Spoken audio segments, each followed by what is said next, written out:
2022, the year of allegations and Ezra Miller going wild. That was the year that we cancelled Ezra Miller. And if this was a marketing stunt gimmick, I think it may have pretty much worked, because The Flash is a good movie. I know that it went a lot of pre-production problems, in that directors were coming in and leaving, studio problems, of course, but wow, this movie is really good. Let's get into the review. And first, I think I should go into the bad, what did not work for me, as you go into the good, because I think I have more good to say than the bad.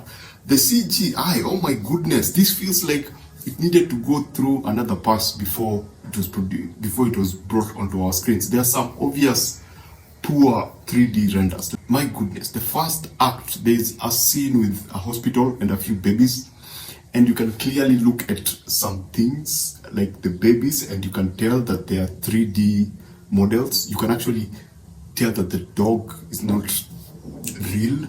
You can tell that everything feels plasticky and clayish in a way. Nothing felt real. Let me just put it that way. Even the outfit, they felt like 3D models. But the scene was pretty epic. The scene was pretty entertaining. Apart from that, there's a scene in the final act. We've seen that epic Zod fight. There are some really wonky, on your face compositing happening, where you can tell actually they're like in a green or blue screen. You can tell that there's a layer of something behind them. I don't know if it's the lighting or the angle that they decided to use. Now, there are other scenes that you can actually, I don't know if that's the style that they were going for. There is a particular area where they can manipulate time. There's a second particular place that they can go into and manipulate time. And the characters within that space again, they look like poorly rendered CG characters. I don't know if maybe that's what the director wanted to show, to differentiate between the different areas within the film. But my goodness, I was like, Warner Brothers, really, you actually watched this and went like, this is the best that you can go with, let's go with it. It feels, I think the right word to use is unfinished. The other thing that I struggled with, it's not a bad, it's more of a struggle with, I have read the Flashpoint Paradox, I have watched the animation, and that story is far more interesting than what they were able to do here. Now, am I saying this is a bad story? No, this is a very good story, but it feels like a low-key, low version of the Flashpoint Paradox, the comic and the animation. Now, does the multiverse, the idea of the multiverse make sense in this world? It does, because some things have been molded to change, but it feels like a much toned down version of that. You can't even compare this movie to the comic. The epicness of the original comic books, especially with the last scene, it felt more interesting in the animation and the comic than here. Now, I'm not saying that here it's bad. Let me put it this way. In this particular movie, if you've never interacted with the Flashpoint Paradox, the comic and the movie, it will work perfectly for you. You'll have a fantastic time. If you have, it will be a bit underwhelming, because it just doesn't hit that spot right, especially with a certain version of the Flash. Yes, they tried to bring him here, they tried to do something interesting with that particular version, but in that story, it hits different than here. Now let's talk about the good. Let's talk about what worked. Let's talk about Ezra Miller. Playing two characters, two polar opposite characters, and still hacking it somehow. And at no point do you go like, he's struggling to be this when he was the other thing. He balances everything very well.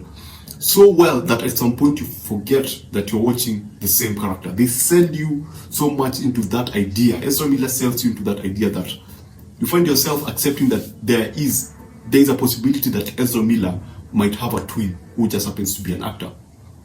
And for me it was fascinating, because every time he was in an emotional scene, I was able to connect, whether it was a certain Flash or it was a certain Flash. Have you ever imagined meeting a version of yourself where you are way too playful, immature?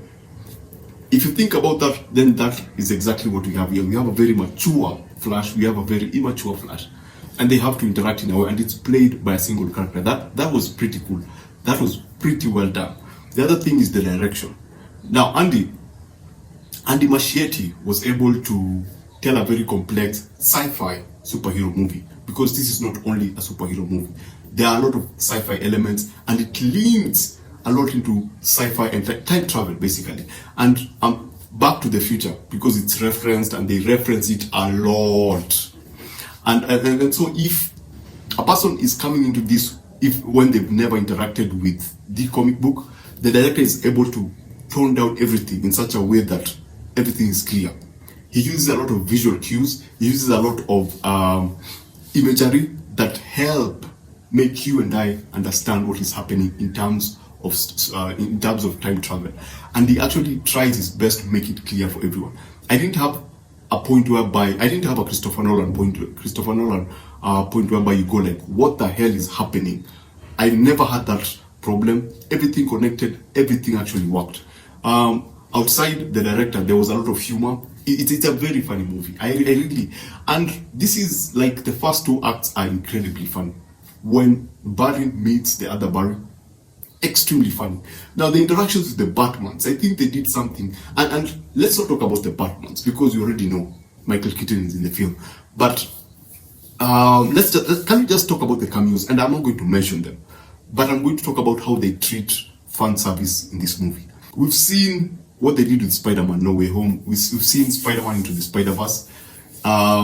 They do their own version of fan service. But according to me, this was one of the most interesting take on fan service because they do a lot of interesting things. And if you've been a fan of Warner Brother DC collaborations from the first day that they did the first Superman, this will be a lot of fun.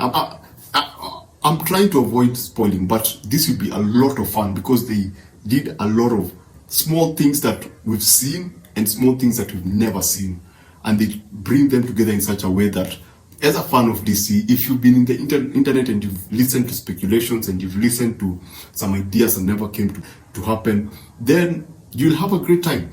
And even to the post-credit scene, they did also some other interesting things that explain a lot of things. So it feels still like a Snyder.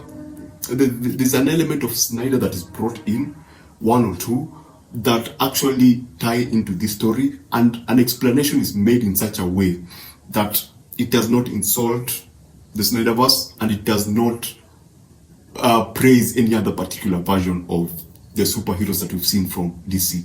It levels out everything and puts us in a different space without openly saying we don't want you, we've moved this direction. It does not at any point say goodbye this side, we've gone to the other side. It moves in a very smooth way that leaves you laughing or fascinated, but doesn't leave you feeling bad if you're a Snyder fan.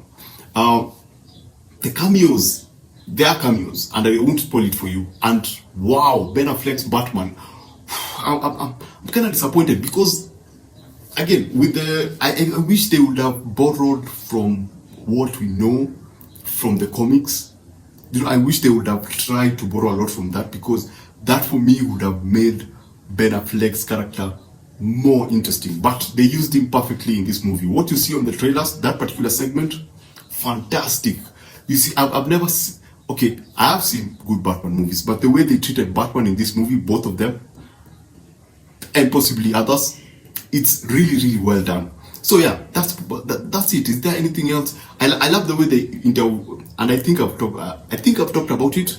But the other thing is that I love the way they interweave every single property of the DC Warner Brother collaboration into the story and use that not to just for you and me fan service, but actually use that to also drive the story and help the audience understand what is happening at a particular point.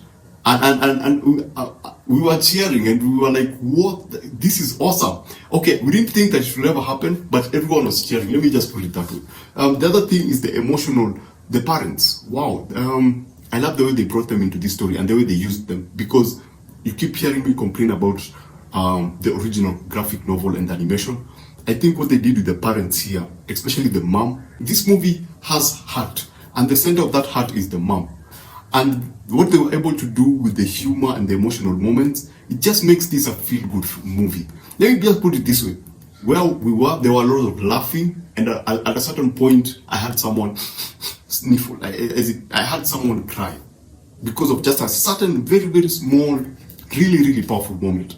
And yeah, that makes If I was to give this out of 5, I would give this a 4.7 out of 5. I had a great time with this movie. I had a great time because, again, with the Supergirl, I know I've not mentioned it, and that's because I feel that it's not important. I would have wanted to see it more, but I think it would have taken away from the story.